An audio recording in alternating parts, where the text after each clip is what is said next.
Hello and welcome to another video. Today we're checking out the Blitzwolf BW-FYE7.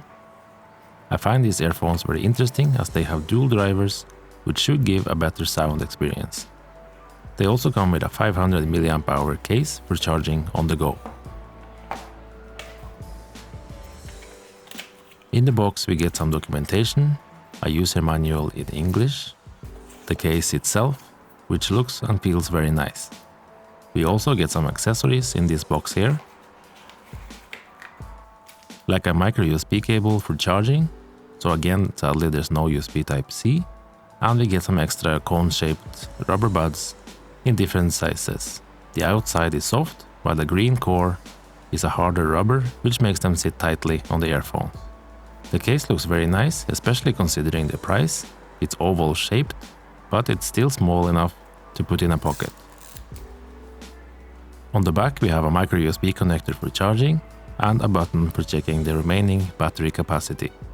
Around the sides and the bottom there's not too much to see, but on the front we have 4 small lights that work as a battery indicator. To activate it we just click the button on the back and they will light up. On some other cases we have to open the lid to do this, so having a button is nice, and it makes it easy to check the remaining battery. The lid is also semi-transparent, so we can check if the earphones are charging without opening the lid. It also feels sturdy and solid built. The built-in battery is 500 mAh and can charge earphones from 3 to 4 times.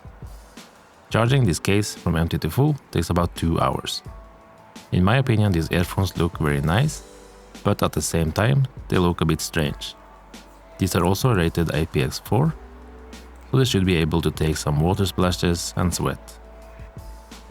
I do like how they made parts of them transparent so we can see the dual drivers inside them.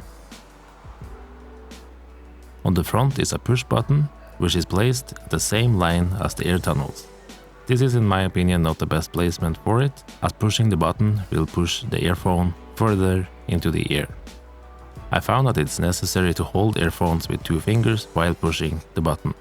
Otherwise it gets a bit uncomfortable, but it works fine doing it this way anyway. If I put them back into the case, you may notice that they won't start charging. That's because the lid is open and they will only charge when the lid is closed.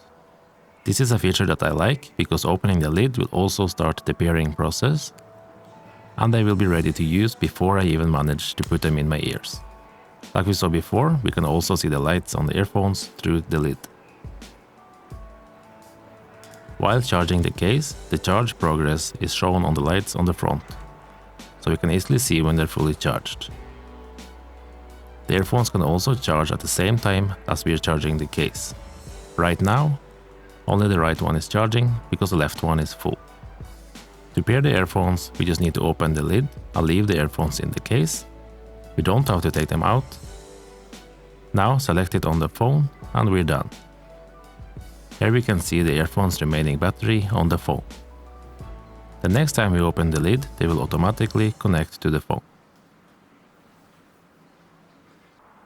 We can of course control music with the earphones, and we have the following commands.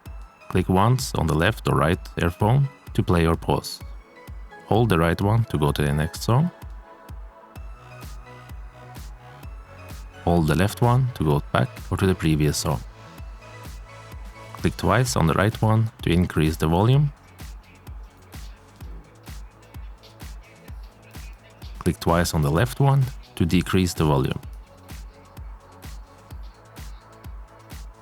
Or click 3 times to open the assistant. Even though the earphones look a bit strange, they do sit very well in the ears and do not fall out. At first it was a bit strange to find the correct position for them in the ear, but after using them for a while it becomes easy enough. They're also very comfortable to wear over longer periods. As you can see here, they do stick a bit out from the ear, but it doesn't look too bad. The earphone's battery usually gave a bit over 4 hours per charge at loud volume. The sound quality is nice and the dual drivers perform well. They deliver a very clear vocal and the separation between instruments and vocals is very good. The balance from low to high is also nice, but I sometimes feel that the highs and mids go a bit too high, so I have to use the equalizer to get the best sound for my liking. The bass is also quite good, but you have to get a good seal with the rubber buds, so make sure you try the different sizes. The bass is both deep and punchy. I didn't notice any background hissing or any other noise while wearing them, so that's good. And the volume goes very high. I can't even try playing at the maximum level. So overall the sound is good and very clear. Regarding latency, it's quite good, and I hardly notice any delay while watching videos. But I wouldn't use them for fast gaming. If you plan on using these for making calls, you'll be disappointed because the microphone isn't very good. You can probably make a few calls in silent areas, but it's not very good in my opinion. Anyway, they are good for music, and I really like the quality of the sound. The build quality also feels very good, so I like using them for music and videos. And that's it for my review. If you liked the video, click that like button, and maybe consider subscribing for more. Have a nice day, and see you in the next video. Bye bye.